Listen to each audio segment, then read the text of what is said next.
Students, आज हम लोग पढ़ेंगे how to construct a frequency distribution table, यानी आवृत्ति वितरण तालिका कैसे तैयार की जाती है। एक्चुअली जब फ्रीक्वेंसी डिस्ट्रीब्यूशन टेबल है वो सबसे पहले हमें अनग्रुप डेटा जो होता है हमारा, अनग्रुप डेटा का मतलब क्या होता है, वो डेटा जो हमें हैप्पॉज़ार्ड फॉर्म में इधर से उधर मिलता है। जैसे मान लीजिए कहीं 20 मार्क्स मिल गए, कहीं 10 मिल गए, कहीं 5 मिल गए, लेकिन इनके ऊपर हम कोई भी स्टैटिस्टिकल एनालिसिस नहीं कर सकते।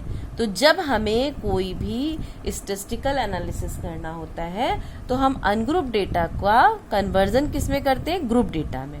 और जब हमें, जैसा हमने आपको लास्ट क्लास में पढ़ाया था, तो अब हमें क्या करना है, जो हमारा डेटा हमको पॉपुलेशन से सैंपल के रूप में मिला है अनग्रुप डेटा का, अब हम क्या कर रहे हैं, with the help of frequency distribution table अब हम अनग्रुप डेटा को ग्रुप डेटा में कन्वर्जन कर रहे हैं। तो इसको कहा जाता है आवृत्ति वितरण तालिका तैयार करना। इस आवृत्ति वितरण तालिका तैयार करने के स्टेप्स होते हैं। पहला स्टेप है फाइंडिंग द रेंज, यानी कि प्रसार ज्ञात करना। जब हम रेंज की बात करेंगे तो हमें क्या करना होगा, हाईएस्ट स्कोर सबसे पहले फाइंड करना होगा और फिर लोएस्ट स्कोर फाइंड करना होगा। जैसे आप देख रहे हैं कि यहाँ पर क्या है, 50 जो है वो स्टूडेंट्स का डेटा हमको मिला है और हमसे कहा जा रहा है कि ये 50 स्टूडेंट्स के डेटा में हमें फ्रीक्वेंसी डिस्ट्रीब्यूशन टेबल बनानी है।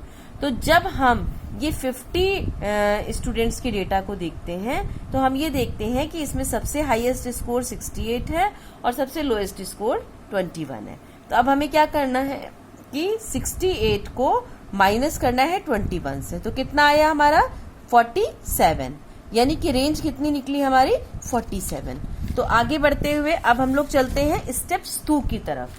स्टेप 2 कहता है डिटरमाइनिंग द क्लास इंटरवल और ग्रुपिंग इंटरवल, यानी अब हमें जो उसका नेक्स्ट स्टेप है फ्रीक्वेंसी डिस्ट्रीब्यूशन का, अब हमें क्या करना है, वर्गों की संख्या तथा आकार निर्धारित करना है। अब वर्गों की संख्या और आकार आप कहेंगे क्या होता है, तो अब इसके लिए क्या करते हैं कि जब हमें अनग्रुप डेटा से ग्रुप डेटा में मिलता है और हमें फ्रीक्वेंसी डिस्ट्रीब्यूशन टेबल बनानी है, तो हमें क्या करना होगा, सबसे पहले कि जो वर्ग हैं, यानी कि कितने से कितना हमारा क्या होंगे, अंक होंगे, और हम कैसे उसका साइज का निर्धारण करेंगे फ्रीक्वेंसी डिस्ट्रीब्यूशन का। तो हम सबसे पहले इसमें 2 रूल अप्लाई होते हैं। फर्स्ट रूल क्या होता है, to get an idea of the size of the classes, that is class interval, यानी कि जब हम जो हमें क्लास मिला है, ठीक है, अगर हम उसके साइज, उसके आकार का हम क्या करते हैं, एक अनुमान लगा लेते हैं, तो हम उसको क्लास इंटरवल कहते हैं। The range is divided by the number of classes desired. और उसके बाद हम क्या करते हैं कि इस फॉर्मूला को लगाने के लिए जो हमारा रेंज होता है उसको हम जितने न क्लासेस का हम क्लास इंटरवल बनाना चाहते हैं उससे हम क्या करते हैं, डिवीजन करते हैं। जैसे एग्जाम्पल के लिए यहाँ देखिए, दस the formula for deciding the class interval. अब आई क्या है, क्लास इंटरवल। रेंज आपको पहले ही मिल गया था और रेंज आपका कितना निकला था, 47। अब number of classes desired, desired पे देखिए मैंने सर्किल ले लगा रखा है। डिजायर्ड का मतलब है कि कोई यहाँ पर 100% रूल नहीं है। आप क्या कर सकते हैं, डिजायर्ड का मतलब है कि आप आकार को देख करके, यानी कि जो डेटा हमको मिला है उसके साइज को देख करके हमें ये अनुमान लगाना होता है कि हमें क्लासेस कैसे और कैसे रखने होंगे। तो if by dividing the range by the number of classes we do not get a whole number, the nearest approximate number is taken as the class interval। जैसे आपको रेंज मिला 47, ठीक है, अब आपके स्कोर कितने थे, जो आपने पहले देखा था 50 बच्चों के नंबर थे।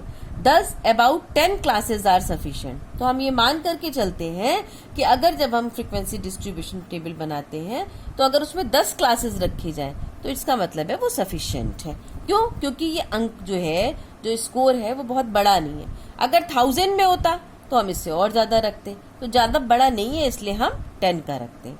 देयरफॉर आई क्या है, आई हमने क्या बताया आपको, क्लास इंटरवल है। तो 47 यानी रेंज जो था, रेंज हमारी 47 है और नंबर ऑफ क्लासेस डिजायर्ड हमारे 10 है। तो जब हमने 47 और 10 को डिवाइड किया तो कितना आया हमारा, 4.7। अब that is the nearest whole number of 5। अगर हम 4.5 को राउंड अप करेंगे तो 5 आएगा। तो इसका मतलब है कि हम क्या कर सकते हैं, उसके बीच में अंतराल 5 का रख सकते हैं। अब बात करते हैं सेकेंड रूल। हमने आपको बताया कि जब हमें क्लासेस डिसाइड करने होते हैं तो दूसरी विधि क्या है, according to the second rule class interval i यानी is decided first and then the number of classes is determined. यानी कि इस वाले रूल में हम सबसे पहले क्या करेंगे, जैसे उसमें डिजायर्ड था वैसे यहाँ पे सबसे पहले हम उसके इंटरवल को डिसाइड कर लेंगे। ठीक है, डिसाइड किसे करना है, आपको, कि भाई हम स्कोर देखकर अनुमान लगाइए कि हम 5 का रखेंगे, हम 2 का रखेंगे, हम 100 का रखेंगे, हम 50 का रखेंगे। तो सबसे पहले आपको करना है कि आपको आई डिसाइड करना है and then the number of classes is determined. और उसके बाद उसी के अकॉर्डिंग हम क्या करते हैं, नंबर ऑफ क्लासेस को क्या करते हैं, निश्चित करते हैं। For this purpose usually the class interval of 2, 3, 5 और 10 units in length are used. ये कहते हैं कि सामान्यतः व्यक्ति जब फ्रीक्वेंसी डिस्ट्रीब्यूशन टेबल बनाता है तो वो 2, 3, 5 और 10 की अंतराल की ही बनाता है। तो हमारा क्या चीज हुआ, सबसे पहले हमने रेंज डिसाइड किया साइज के अकॉर्डिंग। 2 स्टेप्स में से कोई भी रूल आप अपना लीजिए, उसके बाद आपने क्लासेस का साइज डिसाइड कर लिया। अब हम आ गए स्टेप 3। जब हमारा ये निर्धारित हो गया हमें क्लास इंटरवल कितने बनाने हैं और कितने क्लास का बनाना है, तब स्टेप 3 में हम करते हैं writing the content of the frequency distribution table. फिर अब हम क्या करते हैं, जो हमें फ्रीक्वेंसी डिस्ट्रीब्यूशन टेबल है उसका क्या करते हैं, कंटेंट तैयार करते हैं। तो अब हम फिर क्या करते हैं कि कॉलम खींचते हैं, ऐसे करके कॉलम खींचते हैं। तो जो पहला कॉलम होगा हमारा वो होगा writing the classes of the distribution, जैसे 24 और 22, 24। जैसे अभी आपने देखा था सबसे लोएस्ट स्कोर आपका क्या था, 21। तो आपने क्या करा है, सबसे लोएस्ट स्कोर के आसपास का वर्ड लिया है 22, 24। और ऐसे आप तब तक क्लास इंटरवल बनाते रहेंगे जब तक कि आपका हाईएस्ट स्कोर यानी 68 कवर अप ना हो पाए। ठीक है, तब तक आप बनाते जाएंगे। तो पहला सबसे पहला कॉलम में आपने क्या लिखा, क्लासेस लिखे, यानी कि CI यानी क्लास इंटरवल।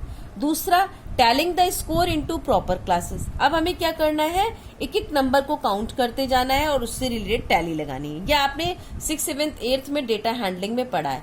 टैली में क्या होता है, हम एक स्ट्रेट लाइन खींचते हैं तो ये 1 फ्रीक्वेंसी के बराबर होता है, और जब हम इस तरह के मार्क को बनाते हैं तो ये किसके बराबर होता है, 5 के बराबर होता है। तो अब हमने जब क्लास इंटरवल बना दिया, ये बन गया आपका CI और ये बन गए आपके टैली। तो अब आपको क्या करना है, एक एक स्कोर मैच करते जाना है और उससे रिलेटेड आपको टैली यहाँ पर लगाते जाना है। Then checking the tally. अब हमें क्या करना है, जब हमने टैली कर ली तो हमें फिर क्रॉस चेक करना है। The total of the third column should be equal to the number of individual, ठीक है, whose score have been tabulated. अब हमें क्या करना है, जो टैली हमने लगाई है उसके हमें क्या करना है, चेक करना है। तो इसके कॉलम को हम कहते हैं फ्रीक्वेंसी। ठीक है, अब देखिए जैसे 20 to 24 में आपने कितनी टैली लगाई, 1, 2, 3, 4। तो यहाँ पर आपने क्या लिखा, 4। ठीक है, फॉर एग्जाम्पल इसके आगे वाले में आपने क्या बनाई, 1, 2, 3, 4 एंड 5। तो यहाँ पर आप क्या लिखेंगे, 5। इतनी बात समझ में आई। आगे बढ़ते हैं अब हम लोग कि जब हम फ्रीक्वेंसी डिस्ट्रीब्यूशन का ये टेबल बनाते हैं तो इसकी भी हमारे पास 3 मेथड है। यानी कि एक को हम कहते हैं एक्सक्लूसिव मेथड, दूसरे को कहते हैं इंक्लूसिव मेथड और तीसरे को कहते हैं रियल लिमिट मेथड। तो अब हम बात करते हैं एक्सक्लूसिव मेथड। तो एक्सक्लूसिव मेथड में देखिए 10 to 20, 20 to 30, 30 to 40। अब आप कहेंगे मैम 30 यहाँ भी आ रहा है, 30 यहाँ भी आ रहा है। नहीं, इसमें क्या है, इसमें 30 से ज्यादा लेकिन 40 से कम जो नंबर्स होंगे वो इसमें आएंगे। इसी तरीके से यहाँ 20 से ज्यादा लेकिन 30 से कम प्राप्तांक यहाँ आएंगे। तो इसको हम कहते हैं एक्सक्लूसिव मेथड। दूसरी तरफ चलते हैं, इंक्लूसिव मेथड कहता है कि 10 to 19, 20 to 29, 30 to 39। अब इसमें क्या आएगा 30 to 39 में, इसमें क्या होगा 29.5 से 39.5 तक के प्राप्तांक इस वाले ऊपर में आएंगे। तो ये हो जाता है इंक्लूसिव मेथड। और जो रियल लिमिट मेथड होता है वो तो आपको देखने से ही लग रहा है कि 29 एग्जैक्ट पूरी real limit, upper limit, lower limit उस अंक की लिख रखी है। तो इस तरीके से हम लोगों ने सीखा फ्रीक्वेंसी डिस्ट्रीब्यूशन टेबल। अब हम आपको कुछ नंबर्स बोलते हैं और आप उसके आधार पे हमें फ्रीक्वेंसी डिस्ट्रीब्यूशन टेबल बना करके दिखाइए। Thank you.